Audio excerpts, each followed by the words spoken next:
Tieši uz Ziemassvētkiem Latvijas SPKC, tas ir Slimību profilakses un kontroles centrs, nopublicēja diezgan nopietnu paziņojumu. Es pieļauju, ka jūs nelasiet katru dienu SPKC ziņojumus, tāpēc es atļaušos to nocitēt. Tātad pirmkārt, virsraksts ir tāds. Un es lasu, epidemioloģiskai situācijai Eiropā pasliktinoties, SPKC aicina iedzīvotājus pārbaudīt savu bērnu vakcinācijas statusu pret poliomielītu. Un te es atkal citēju no teksta. Pēc Eiropas slimību profilakses un kontroles centra datiem no septembra līdz decembrim pagājušajā gadā, tātad burtiski pēdējie daži mēneši, apvienotajā karalistē, Somijā, Vācijā, Spānijā un Polijā notekūdeņu monitoringa rezultātā konstatēts dzīvās perorālās vakcīnas izcelsmes cēlums, kurām ilgu laiku cirkulējot sabiedrībā un vidē notikušas ģenētiskas mutācijas. Un tas atkal var inficēt cilvēkus un izraisīt poliomielītu. Mutācijas, tā tad ir parādījies mutants, vīrus mutants, kas dzīvo kaut kur ir nonācis notekūdeņos, mums tepat blakām, jau Polijā. Un, kas ir vēl interesantāk, kas šeit rakstīts, tātad tas ir dzīvās perorālās vakcīnas izcelsmes cēlums. Šis mutants ir cēlies no vakcīnas. Nepārāk patīkamas ziņas. Tātad kaut ko sliktu ir izdarījusi vakcīna. Vai mēs vakcinētie, kas tādi ir. Lai atbildētu uz šo jautājumu, kas īstenībā ir ārkārtīgi svarīgs, lai to saprastu, es mazliet atkāpšos un izstāstīšu vairāk gan par to, kas ir poliomielīts, jo ņemot vērā, ka poliomielīts Latvijā jau nav bijis no 63. gada pagājušā gadsimta, es domāju, ka lielākā daļa arī nezina nemaz, kas tā ir pa slimību. Un pirms es sāku, maza atruna.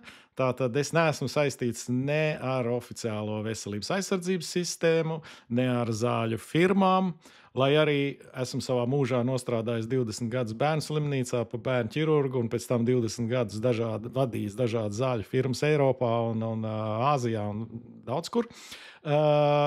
Bet šobrīd es esmu gan ārpus vienas, gan ārpus otras. Līdz ar to varu runāt pietiekami brīvi.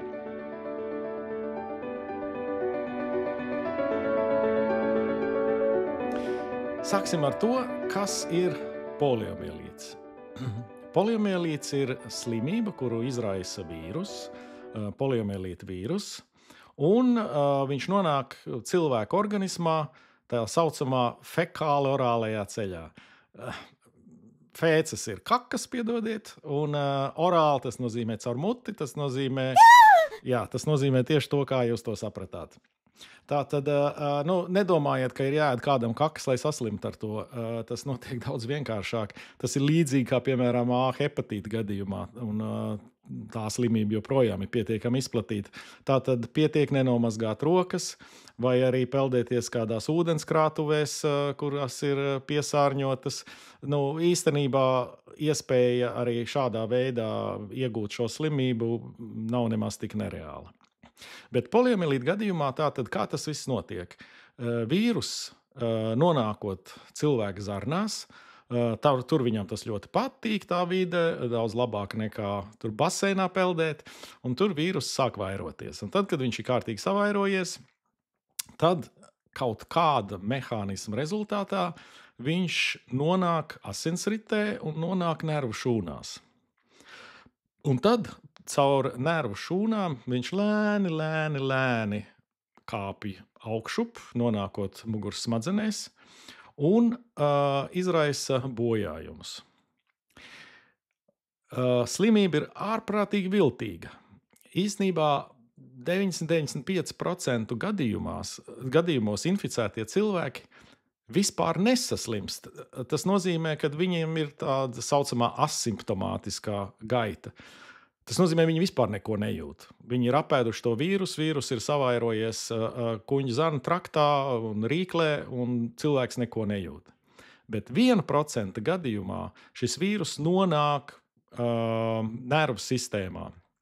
Un šis 1% diemžēl saslimst ar šo pretīgo saslimšanu, kura izraisa pareizes, tā saucamās šļauganās pareizes. Kas tas ir?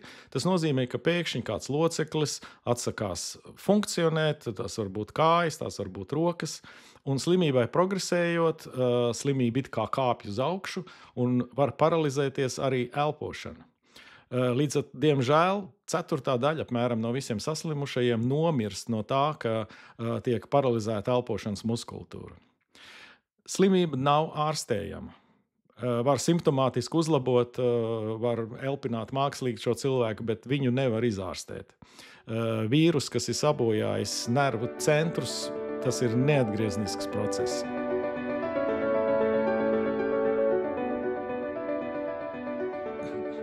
Paskatoties vēsturē, interesants stāsts ir Amerikas Savienotās valstīs. Pagājušā gadsimta sākumā poliomielītam bija pat epidēmijas raksturs. Pirmajās desmitgadēs poliomielīts izplatījās strauji un radīja paniku sabiedrībā. Cilvēki īsti nezināja, no kā viņš rodās, kāds ir tas mehānisms, un panika radīja visdažādākās teorijas. Piemēram, viena no stulbākajām teorijām bija, ka šo slimību pārnēsā kaķi. Rezultātā 1916. gadā Ņujorkā notika lielākā kaķu slaktēšana pasaules vēsturē. Literatūrā aprakstīts, ka 72,000 kaķi zaudēja savu dzīvību, pateicoties cilvēku psihopātiskai reakcijai.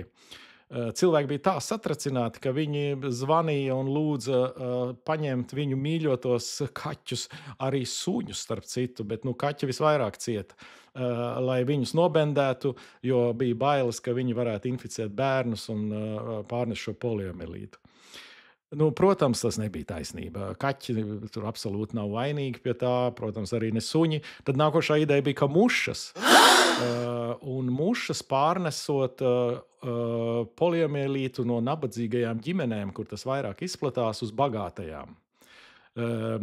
Teorija, maigi izsakoties, ļoti interesanta, jo paredz, ka mušas lido tikai vienā virzienā, no nabagiem pie bagātajiem, un nepako nelido atpakaļ uz nabadzīgajiem rajoniem. Protams, arī tas ir sviests, un nekādas mušas tur nav vainīgas. Bet poliomielīta šausmas bija tik lielas Amerikas Savienotajā valstī, ka prezidents Roosevelts izdeva dekrētu vai radīja lielu spiedienu uz zinātniskajām aprindām, lai tiktu radīta vakcīna pret to. Un tagad stāsts par vakcīnu, jo tas ir varbūt pati svarīgākā daļa šajā stāstā, lai saprastu, kas tas par mutantu, kas te cirkulē Eiropā patreiz, jo tas ir tieši saistīts ar vakcīnu. Tad sākam.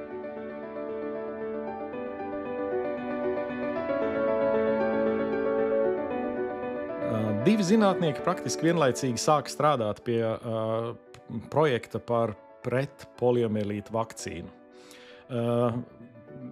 Viens tāds Jonas Salk, kurš izstrādāja īstenībā jaunu, ģeniālu teoriju par to, ka vajadzētu šo vīrusu vispirms viņu vajag sakultivēt, pēc tam nonāvēt, un tad šī beigtā vīrusu bāzes veidot vakcīnu. Kāpēc es saku, ka tā bija ģeniāla ideja? Līdz tam īstenībā pastāvēja tikai tradicionālās metodes, kas pārsvarā bija, ka vajag novājināt izsaucēju, un tad šo novājināto izsaucēju izmantot kā vakcīnu. Salks bija kategoriski pret to. Viņš uzskatīja, ka tas ir ļoti bīstami ievadīt cilvēkam novājinātu poliomielīta vīrusa, šo novājināto vīrusu, jo viņš ticēja un baidījās, ka šis arī novājinājis vīrus varētu izsaukt slimību. Tāpat laikā viņa oponents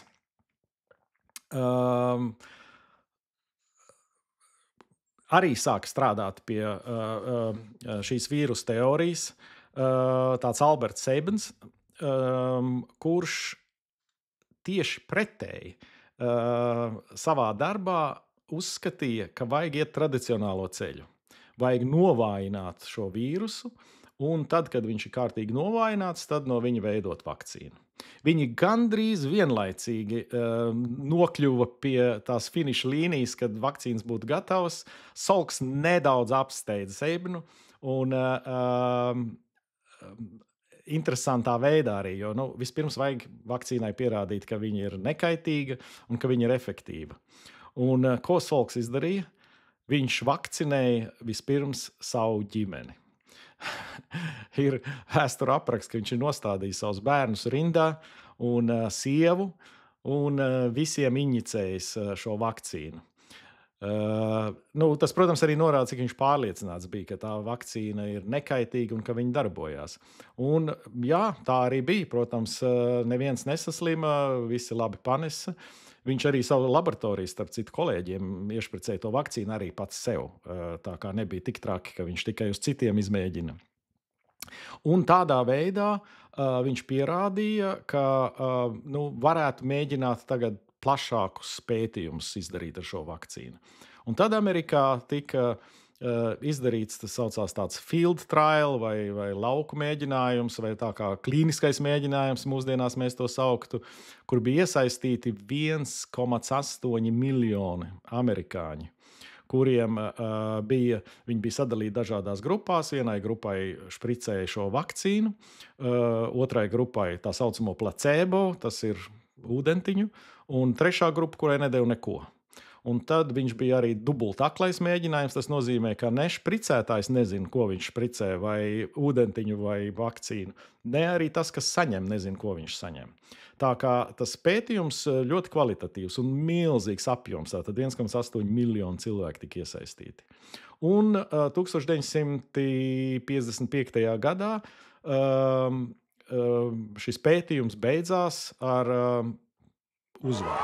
Tātad tika pierādīta efektivitāte. Gan priekš mūsdienām mēs teiktu, ka tā efektivitāte varētu būt augstāka, ap 80 līdz 90%. Radās imunitāte pret poliomielītu un ar ļoti labu panesamību. Un tika dota komanda sākt masveidā ražot šo vakcīnu. Saņēma licenci 4 rūpnīcas Amerikas Savienotajās valstīs. 4 privātas rūpnīcas, kas sāka to ražot. Bet paralēli, ko tad darīja otrs zinātnieks? Ņemot vērā to, ka Salks jau īstenībā bija uzsācis šo milzīgo lauku pētījumu ar 1,8 miljoniem cilvēku, un šī otrā zinātnieka dzīvā vakcīna nebija tik tālu vēl attīstīta, viņam neļāva taisīt Amerikas Savienotajās valstīs nekādu klīnisko pētījumu. Bet, kā uzņēmīgs, gudrs cilvēks būdams, ko viņš izdarīja? Viņš sakontaktēja ar Padomju Savienības vadību un sarunāja, ka Padomju Savienībā tiks izdarīts eksperiments. Ticiet vai nē, Padomju Savienībā 10 miljoni cilvēki tika pakļauti šim eksperimentam. Tie bija 50. gadu vidus un beigas. Paldies Dievam, ar labiem rezultātiem. Kas tad bija šī otrā vakcīna? Tā otrā vakcīna ir perorālā, jeb caur muti ieņemamā vakcīna. Tātad tas bija vai nu pilinājus cukurgraudu, vai tieši pilienus mutē, vai vēlāk dražejas. Tātad, tā dzīvā vakcīna. Arī rezultāti bija ļoti labi, un viņš demonstrēja Amerikas Savienotajās valstīs, kad redziet 10 miljonu cilvēku, Padomju Savienībā, viss kārtībā. Jā, viņus atzina, tātad arī tā vakcīnai ir tiesības dzīvot. Tātad ir 2 vakcīnas Amerikas Savienotajās valstīs, super. Un tad sākās problēmas.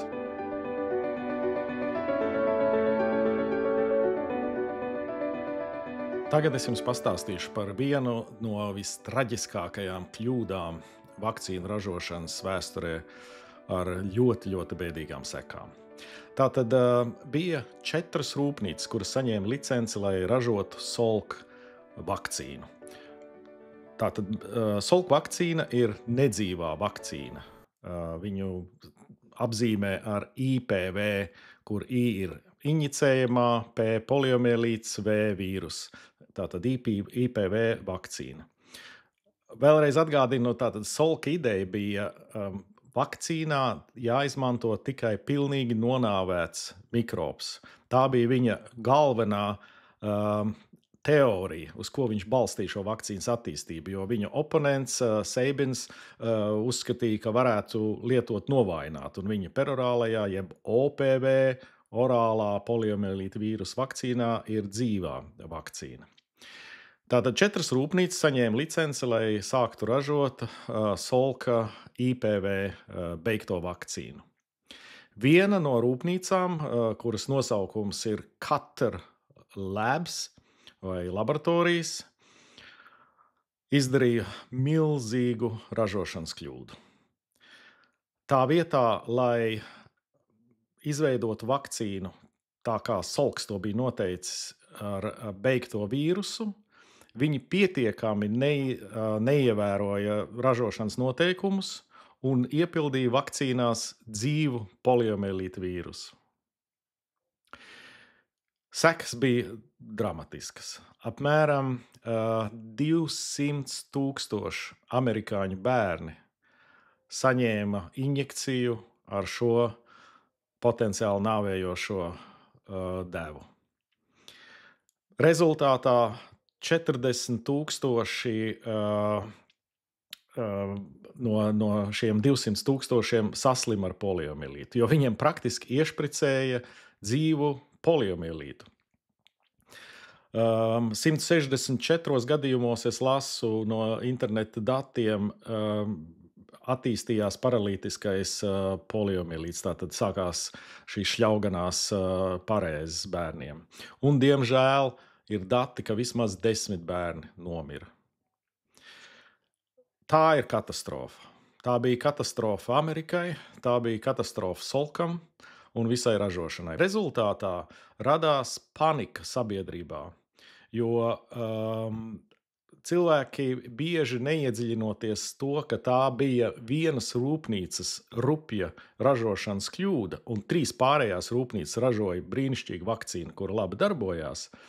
Sabiedrībā radās panika par to, ka iespējams vispār šī vakcīna ir nedroša un viņa var radīt poliomielītu, kas, protams, neatbilst patiesībai, bet mēs varam arī saprast tos cilvēkus un tos vecākus, kuri bērni aizgāja bojā dēļ šīs dramatiskās kļūdas.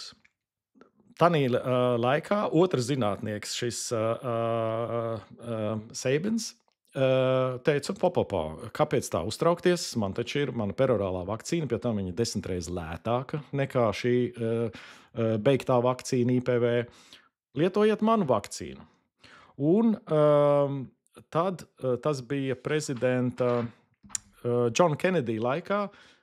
John Kennedijs teica, kāpēc ne? Un nozīmēja praktiski kā vadošo vakcīnu šo OPV, jeb orālo poliomielīta vakcīnu. Visi sāk lietot OPV, visi laimīgi,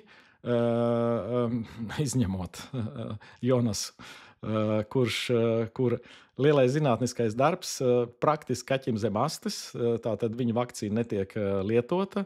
Un ne tikai Amerikas Savienotās valstīs, visā pasaulē, protams, Padomju Savienībā, arī Āfrikā vakcīna ir ļoti lēta un īstenībā arī efektīva. Tātad poliomielīta skaits pasaulē strauji kritās.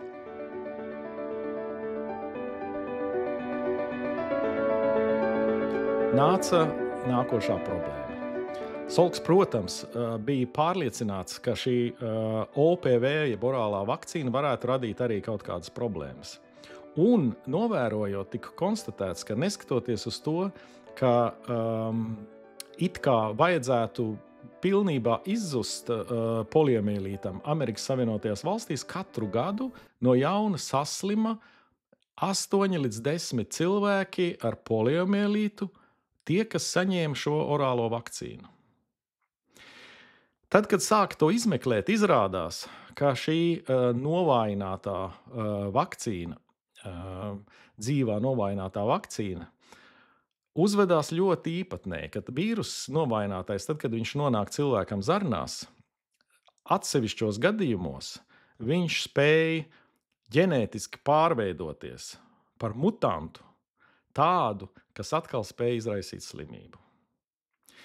Tas, protams, bija katastrofāls atklājums. Un tad interesanti, kāda ir prezidenta ietekme Amerikas Savienotajās valstīs uz šiem procesiem. Jonas Salks griezās pie Clintona, kas tajā laikā bija prezidents, un teica, tas ir skaidrs, tas ir neētiski lietot šo orālo vakcīnu, jo no viņas saslims cilvēki.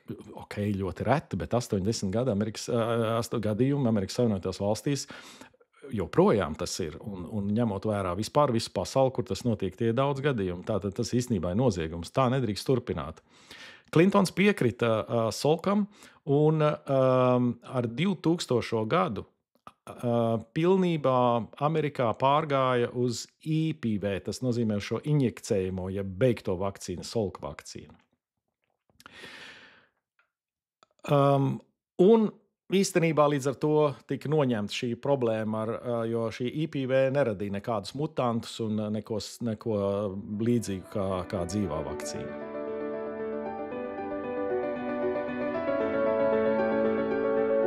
Lai pavairotu poliomielītu vīrusu, tika izmantota mērkaķu nieres šūna, kurās šis cilvēku poliomielīta vīrus tika pavairots. Makakus rēzus, tāda populāra medicīnas vidū suga. Un, diemžēl, izrādījās, ka šie makakus rēzus bieži slimo ar tādu simjānu vīrusu, jeb SV40. Un šis SV40 vīrus nonāca abās vakcīnās. Nav gan pierādīts, ka viņš izsaukt kaut kādu sliktumu cilvēkam. Tomēr ir pierādīts, ka ja paņemtu tīru šo SV40 vīrusu un iešpricētu žurkai, ar vislielāko varbūtību attīstīsies mīksto audu vēzis. Protams, tas bija atkal kārtējais uztraukuma vilnis par vakcīnu ražošanu, un pēc tam izdevās pilnībā attīrīt. Es paskatīšos, kāda bija tie gada skaitļi. Jā, tātad no 55. gada, kad šīs vakcīnas sāka ražot komerciāli, līdz 1963. gadam. Tātad 63. gadā pilnībā tika novērsta šī pērtiķu vīrusa esamība vienā vai otrā vakcīnā. Bet tātad īstenībā mūs vairs neinteresē tik daudz šī OPV, orālā vakcīna, jo no viņas Amerika atteicās 2000. gadā. Jūs teiksiet, kas man pa daļu, kad Amerikā, kad Latvijā? Labs jautājums. Latvijā pēdējo arī tika pieņemts lēmums, protams, pāriet uz IPV, bet daudz vēlāk. Tikai 2007. gada otrajā pusē tika pārtraukta vakcinācija, vismaz pēc tiem datiem, kas ir no oficiālajām mājaslapām atrodama. Tātad, cienījamie klausītāji, visi, kas ir dzimuši pirms 2007. gada, ir saņēmuši OPV, jeb dzīvo vakcīnu, novaināto, un īstenībā ir potenciālie mutantu radītāji. Nav pārāk patīkamas ziņas, bet diemžēl tas ir fakts. Kas ir labais šajā situācijā? Neskatoties uz to, ka mēs esam, protams, es arī saņēmu šo OPV vakcīnu, nevis IPV, es esmu pārāk vecs, tad IPV nebija pieejama Latvijā. Tātad labā ziņa ir tā, ka vakcinācija abu vakcīnu gadījumā aizsargā mūs pret saslimšanu praktiski droši. Tas nozīmē, ka pat ja šie monstri apkārt vidē dzīvo mutantu vakcīnas, tad īstenībā vakcīna izraisītie cēlni. Īstenībā iespēja mums saslimt ir ļoti, ļoti maza, praktiski nekāda. Tas ir saistīts arī ar to herd immunity, vai kā tas latviski saucās, kolektīvā imunitāte. Jo vakcinācijas skaits Latvijā ir ļoti augsts. Tātad virs 90% tiek uzskatīts, ja viņš būtu zem 80%, tad parādītos riski.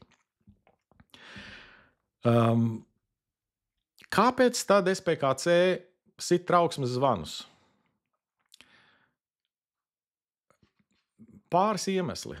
Pirmkārt, ja vakcinācija līmenis Latvijā kritīsies, tad ir jāsaprot, ka mums visapkārt vidē šis vīrus ir. Pie tam viņam ir iespējas divu veidu. Tātad viens ir tā saucamais savvaļas, jeb tas oriģinālais savvaļas vīrus. Atkal viņam ir 3 sugas, 2 no tām ir nobendētas, jau izskaustas, bet viena suga, diemžēl, pastāv pasaulē. Tātad vai nu tie cilvēki, kas nav vakcinēti, viņi var saslimt ar to savvaļas vīrusu, vai arī, kas ir daudz, daudz lielāka iespējamība, jo daudz vairāk ir šis mutantu vīrus, jeb vakcīnas izraisītais vīrus. Un no tā mēs nekur neaizmuksim. Viņš, jā, Latvijas notekūdeņos, cik ir pieejams atkal oficiālos datos, nav konstatēts, vismaz pēdējos 5 gados es redzēju, ka nav konstatēts šis mutants. Bet Polijā ir, Somijā ir. Tā tad ļoti iespējams, ka viņš vai nu tūlīt būs, vai arī jau ir arī šeit. Nekas patīkams tas nav. Tātad, ja mēs esam vakcinēti, principā mēs varam šobrīd neuztraukties. Ja bērni ir nevakcinēti, un tas, protams, attiecās pārsvarā uz bērniem, tad šis pēc dažiem gadiem var iestāties situācija, ka poliomielīta tādi lokāli uzplaiksnījumi Latvijā atkal parādīsies. Un tā kā poliomielīts ir neārstējama slimība, 1% attīstīsies parēzi, šīs šļauganās parēzes, un 1/4 daļa no viņiem aizies bojā. Tā ir ļoti skumja ziņa. Diemžēl tiem, kas nevakcinējās, un šeit ir tas paradoks, ka tie, kas ir vakcinēti ar orālo vakcīnu, īstenībā zināmā mērā apdraud tagad arī to sabiedrības daļu, kas ir nevakcinēta. Tā ir taisnība, bet no tās mēs nekur nevaram izmukt.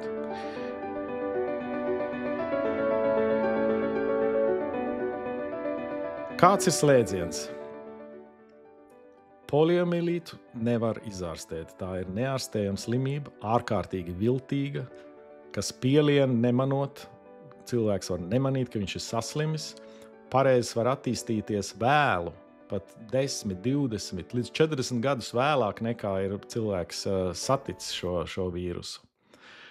Tātad slimība ir pretīga, neārstējama, viltīga. Bet ir iespējams ar viņu nesaslimt, ja cilvēks ir vakcinējies, un svarīgi vakcinēties ar IPV vakcīnu, nevis OPV. Atkal jums par to nav jāuztraucās. Latvijā OPV nav pieejama, ir tikai IPV kombinētās vakcīnas sastāvā, tātad tur viss ir kārtībā. Droši vien, ka šogad, 2005. gadā, Latvijā nedraud poliomielītu uzliesmojums. Bet es nenocietos un es uzprasīju mākslīgajam intelektam, ko mākslīgais intelekts paredz, skatoties, kāda ir vakcinācijas aktivitāte Latvijā, vai un kad varētu parādīties poliomielīts Latvijā. Un ChatGPT, protams, mēs varam to ar smaidu uzņemt, varbūt, ka ChatGPT arī halucinē, to es nezinu, bet ChatGPT saka, pēc pāris gadiem, labākā gadījumā 5 līdz 10 gadu laikā Latvijā atkal būs poliomielīts. Ceru, ka tā ir halucinācija un ka tās ir ChatGPT muļķības, jo ja būs pietiekami augsta pret poliomielītu vakcinācija ar IPV vakcīnu, tad īstenībā Latvijā tas nebūs. Protams, var būt, ka pie mums būs iebraucēji, piemēram, no endemiskām zonām, no Pakistānas, no Afganistānas vai no citurienes, kuri nebūs vakcinēti, un viņi sastādīs pietiekami augstu daļu, un tad plus tie vietējie nevakcinētie, tad, protams, tas risks varētu būt augstāks. Bet es ļoti ceru, ka cilvēki, kas nevakcinēti, iebrauks vismaz uzreiz arī vakcinēsies. Līdz ar to, jā, slimība poliomielīts, par kuru varbūt jūs pat neesat dzirdējuši vai katrā ziņā dzirdējuši, tad aizmirsuši, atkal klauvē pie mūsu durvīm. Paliksim veseli un lai mums veicās. Atā.